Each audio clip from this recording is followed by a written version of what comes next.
कल हमने किया था बचपन अवस्था के कुछ विशिष्ट व्यवहार, सामाजिक व्यवहार, और इनमें हमने किया था अनुकरण।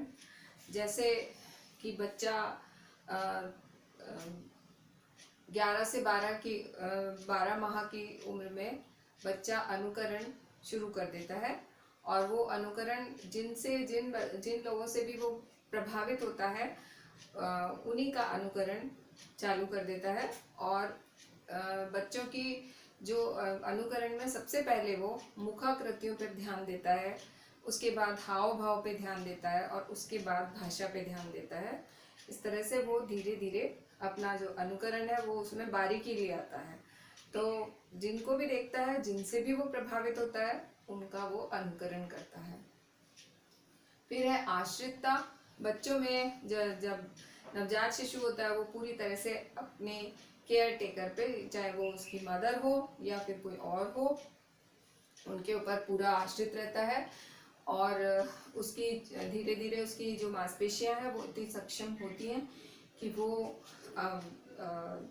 मतलब धीरे धीरे पलटी खाता है, फिर बैठने लगता है, फिर खड़ा होने लगता है, फिर चलने लगता है। तो इस तरह से धीरे धीरे उसके अंदर आत्मनिर्भरता आती है। शुरू में वो डिपेंडेंट होता है, परंतु साल भर के बाद उसके अंदर एक इंस्टिंक्ट होती है आत्मनिर्भर बनने की। हर कार्य को वो अपने आप कार्य करना चाहता है। हर कोई भी चीज़ वो किसी दूसरे से करवाना नहीं चाहता। इसी बात पे उसकी मदर से लड़ाई होती है। माँ सोचती है कि ये काम करेगा तो ये बिखेरा करेगा और ये पूरा काम फैला देगा, तो उससे अच्छा है कि इसको मैं ही इसका सारा काम कर दूं। और इसी से बच्चे में डिपेंडेंसी जो है वो आती जाती है। तो इसलिए बच्चे को जहाँ तक हो हमें स्वावलंबी बनाना चाहिए। फिर था शर्मीलापन। ये भी बच्चों में 1.5 साल की उम्र में, साल से 1.5 साल की उम्र में ये शर्मीलापन की जो इंस्टिंक्ट है ये भी विकसित हो जाती है। पहले वो आराम से अपनी पोयम, कहानी, कुछ भी उसको सुनाना होता था दूसरों को सुना देता था, मगर अब उसमें कॉन्शियसनेस आ जाती है और वो शर्माने लगता है दूसरों के आगे सुनाने के लिए। तो हमें ये चीज़ पर ध्यान देना चाहिए। और हमको, क्योंकि ये जो शर्मीलापन जो है वो बहुत अच्छी इंस्टिंक्ट नहीं है, तो क्योंकि वो क्या है कि एक बैरियर का काम करेगी। बच्चा जो भी अपने आप को जैसे ही प्रदर्शित करेगा तो उसको शर्म आएगी, तो वो नहीं कर पाएगा। इसलिए हमें ये चीज़ हटानी चाहिए, ये बैरियर उसका हटाना चाहिए। और उसमें ये जो अगर शर्मीलापन विकसित हो रहा है तो उसको विकसित ना हो, हमको उसको डिस्करेज करना चाहिए। और फिर है ध्यान आकर्षण करना। ये भी एक नॉर्मल इंस्टिंक्ट होती है हर बच्चे में कि वो दूसरों का ध्यान अपनी ओर आकर्षित करता है। वो कुछ भी करता है, कैसे भी करता है, उसको ये लगता है सारे घर के सदस्य उसकी ओर आकर्षित हों, वो जो भी काम करे तो उसके ऊपर ध्यान दें। तो इस तरह का ये एक नेचुरल इंस्टिंक्ट होती है और ये हर बच्चे में होती है। फिर ईर्ष्या की भावना भी बच्चे में विकसित हो जाती है अपने वातावरण के हिसाब से। तो बच्चा जैसे ही दूसरे बच्चों को उसके खिलौने लेते हुए देखता है या कोई भी ऐसा कार्य करते हुए देखता है जो वो कार्य कर रहा है, तो उस बच्चे को ऐसा लगता है कि मेरा काम सबसे अच्छा होना चाहिए, मुझे सब देखें, इस बच्चे को कोई ना देखे। इस तरह की उसमें ईर्ष्या विकसित हो जाती है। तो ये भी एक नेगेटिव क्वालिटी है जो कि हमें बच्चे में विकसित नहीं करनी है। हमें इस चीज़ को भी डिस्करेज करना चाहिए, क्योंकि अच्छी आदतें अगर बच्चे में होंगी, अच्छा सामाजिक विकास होगा, तो बच्चा आगे चल के सफलता प्राप्त करेगा। और अगर उसके अंदर इस तरह की ये नेगेटिव इंस्टिंक्ट्स को अगर हमने डेवलप कर दिया, अगर हमने इसको अनकॉन्शियसली या कॉन्शियसली हमने इस चीज़ को विकसित कर दिया उसके अंदर, तो वो बच्चे का सामाजिक विकास अच्छा नहीं होगा और उसमें और नेगेटिव इंस्टिंक्ट्स डेवलप हो जाएंगे। तो इसलिए हमें इस चीज़ को विकसित होने से रोकना चाहिए। आज हम करेंगे अब आगे इसकी जो विशिष्ट सामाजिक व्यवहार है, इसमें आगे हम करेंगे अवरोधी व्यवहार। अवरोधी व्यवहार मतलब कि जैसे बच्चा कोई भी व्यवहार करता है तो उसमें ये होता है कि वो अवज्ञा करता है किसी चीज की, मतलब बड़ों की आज्ञा नहीं मानकर अपनी बात करना या कहना, ये भी बच्चे में देखी जाती है। ये अवरोधी व्यवहार होता है और इसमें इस चीज को भी हमें बहुत ज्यादा विकसित नहीं करना है, परंतु ये भी है कि बच्चों को अपनी कोई भी बात अच्छी नहीं लग रही है या उसने क्यों अवज्ञा करी, अगर उसे इसका कारण पता है या उसको ये चीज अच्छी नहीं लगी है तो उसको अपनी बात कहनी भी आनी चाहिए, ये भी हमें सिखाना चाहिए। तो अगर इस तरह का उसका अवरोधी व्यवहार है तो हमें उस चीज को बढ़ावा देना चाहिए, परंतु अगर वो ऐसे ही बस आज्ञा नहीं मान रहा है या कोई बात को नहीं मान रहा है तो हमें उसको मतलब उस चीज को डिस्करेज करना चाहिए। अब जैसे अवरोधी व्यवहार में ये भी होता है कि क्योंकि साल 1.5 साल के बच्चे में एक आत्मनिर्भर होने की एक नेचुरल इंस्टिंक्ट होती है, वो इंस्टिंक्ट अगर उसकी पूरी नहीं हो तो भी उसका अवरोधी व्यवहार हो जाता है। जैसे फॉर एग्जाम्पल वो खाना खाना चाहता है अपने आप से, मदर सोचती है कि ये आधा गिराएगा आधा खाएगा सारे में फैलाएगा खूब देर तक खाता रहेगा, इससे अच्छा है मैं खुद ही खिला देती हूँ, तो कुछ भी खराब नहीं होगा, ना इसके कपड़े खराब होंगे ना मेरा काम बढ़ेगा। तो ऐसे में जब मदर अपने आप खिलाना चाहती है तो बच्चे में क्योंकि स्वावलंबित होने की एक नेचुरल इंस्टिंक्ट है, मूल प्रवृत्ति है, तो वो इस चीज को मना करता है, वो उसकी आज्ञा को नहीं मानता है। इसी तरह से जबरदस्ती इस समय इस एज में बच्चे में बहुत सारी एनर्जी होती है, बहुत एनर्जी होती है, पूरे दिन खेलता है वो। अब इस समय अगर दोपहर में मदर को रेस्ट करना है या किसी को रेस्ट करना है तो वो सोचते हैं बच्चा भी सो जाए जिससे हम भी आराम से सो जाए, वो जबरदस्ती बच्चे को सुलाते हैं। तो ये भी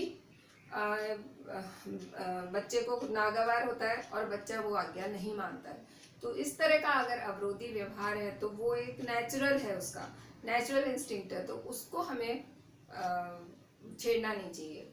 वो चीज़ तो उसकी नेचुरल है और ये अगर वो नहीं सोना चाहता और वो कोई खेल खेलना चाहता है या कोई काम करना चाहता है तो वो उसकी नेचुरल इंस्टिंक्ट है, हम उसको अवरुद्ध कर रहे हैं। नेक्स्ट है निषेधात्मक व्यवहार। निषेधात्मक व्यवहार में ये होता है कि बच्चा कोई बात उससे कही तो बच्चा उसको मना कर देता है, ना करता है, मतलब हर चीज में ना, ये काम करना है नहीं, ये काम करना है नहीं। तो ये भी एक बच्चे का फेज आता है, वो उस फेज में वो एक तरह से वो उसका खेल होता है, उसको मजे आते हैं ये सब करने में। तो कोई भी काम हम उससे कहते हैं वो कहता है नहीं नहीं, तो इस समय हमको ये समझना चाहिए कि क्यों मना कर रहा है, या ये खेल रहा है मुझसे, या ये सच में मना कर रहा है, या क्या है। पहले हमें उसको समझ लेना चाहिए, तब हमें उसके ऊपर रिएक्ट करना चाहिए। जैसे जनरली क्या होता है, बच्चा मना करता है तो मदर्स डांटने लगती है या कोई भी बड़ा जना डांटने लगता है। तो हमें पहले बच्चे को समझना चाहिए कि किस कारण से मना कर रहा है। कोई भी काम, जैसे कुछ भी यहाँ ये उठा लो नहीं, ये कर लो नहीं, तो वो बच्चे का खेल भी हो सकता है। तो इस समय बच्चा बहुत ज़्यादा इतनी समझदारी तो होती नहीं है, तो वो खेल भी खेलने लगता है, बातों बातों में खेल भी खेलने लगता है। तो इसका उसका व्यवहार क्या है, किस कारण से ये है, उस कारण को हमें ढूंढना चाहिए और तब हमें बच्चे पे रिएक्ट करना चाहिए। तो ये है अवरोधी व्यवहार। फिर है निषेधात्मक व्यवहार। फिर है अपनत्व का व्यवहार। क्योंकि उसका सामाजिक विकास शुरू हो गया होता है, वो सामाजिक प्राणी के रूप में अपने आप को प्रस्तुत करने लग जाता है, तो उसमें वो दूसरे लोगों की मतलब जैसे खुद को कभी कोई कष्ट होता है तो वो अपनी बात कहता है। दूसरे को अगर वो देखता है कि वो कष्ट में है, उसकी चोट लग गई है या वो गिर गया है या कोई किसी ने उसको डांट दिया है, तो बच्चा उस दूसरे बच्चे को प्रोटेक्ट करता है।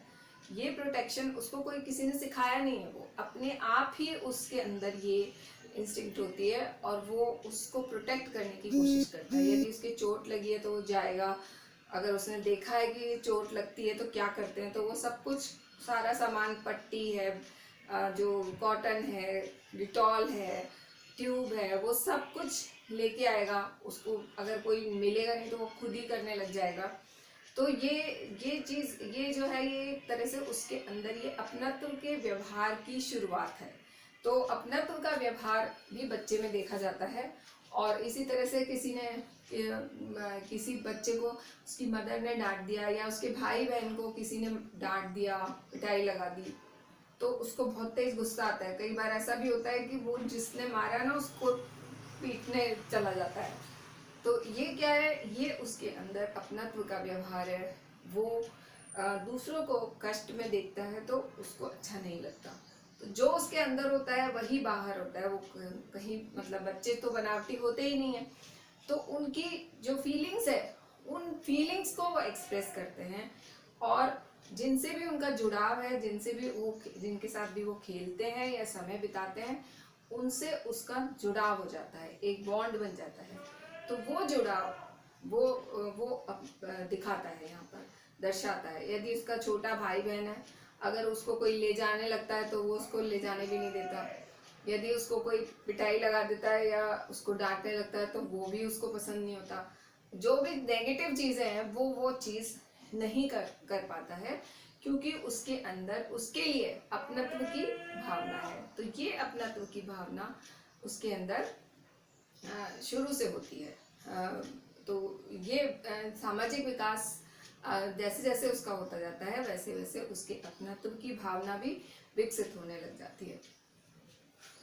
फिर है सहयोग की भावना। सहयोग की भावना, जैसे अपनत्व की भावना है, उसी से जुड़ा हुआ सहयोग है कि बच्चा जिनके साथ भी खेलता है, जो भी उसका पीयर ग्रुप है या उसकी दादी नानी, जिनके साथ भी वो अंतःक्रिया करता है, वो उनके साथ सहयोग की भावना रखता है। जैसे कि उसकी दादी से चला नहीं जा रहा तो वो स्टिक ला के दे देता है, अगर फिर भी नहीं चला जा रहा तो वो हाथ पकड़ के ले जाता है उसको। उनको हाथ अगर नहीं आ रहा है, उसके हाथ में छोटा है, तो वो उनके कपड़े पकड़ के उनको उनकी जगह तक पहुंचा देगा। तो ये सारी चीज़ें उसके अंदर ये भी विकसित होती हैं और ये भी देखी जाती हैं। वही 1.5 से 2 साल के बीच में बच्चों की ये सब इंस्टिंक्ट देखी जाती हैं। तो ये सहयोग की भावना जिन भी लोगों से उसका जुड़ाव है या जिनसे उसकी अंतःक्रिया होती है, जिनके साथ वो मिलता जुलता है, बातचीत करता है, उनके साथ उसका एक जुड़ाव हो जाता है और वो उनको सहयोग देने लगता है। छोटे मोटे, जैसे मदर को देखता है बहुत देर से काम कर रही है, अगर वो कहती है मैं थक गई, मेरे को ये उठा के दे दो, तो उठा देता है। मेरे पैर में दर्द हो रहा है तो वो पैर दबा देता है। और तो अपने माता पिता के भी छोटे छोटे काम वो कर देता है भाग भाग के। तो वो ये चीज़ें क्या होती है, ये उसके अंदर सहयोग की भावना है, इसलिए वो ये काम कर रहा है। तो ये भी सामाजिक विकास की एक कड़ी है। फिर है स्वप्रेमी।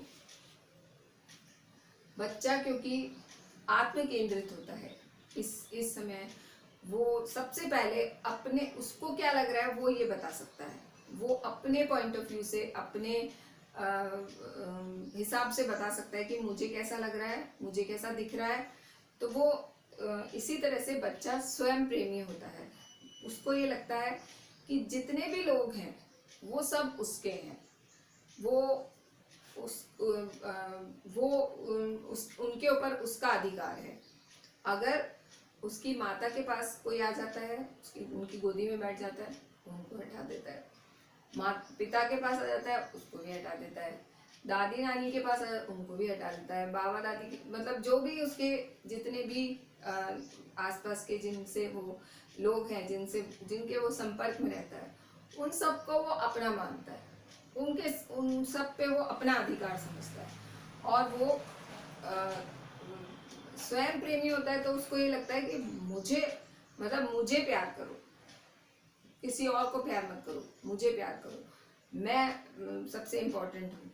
वो जैसे आपने देखा ध्यान आकर्षण करने की जो गुण होता है, उसी से ये जुड़ा हुआ है स्वयं प्रेमी, कि वो कोई भी कार्य करता है तो उस पर सब लोग ध्यान दें, उसको सब इम्पोर्टेंस दें, उसको सब, उसकी सब तारीफ करें, उसके लिए सब ताली बजाएं, उसको सब सारा ध्यान सबका उसके ऊपर होना चाहिए, क्योंकि वो स्वयं प्रेमी होता है, उसको दुनिया में सबसे अच्छा वो खुद ही लगता है।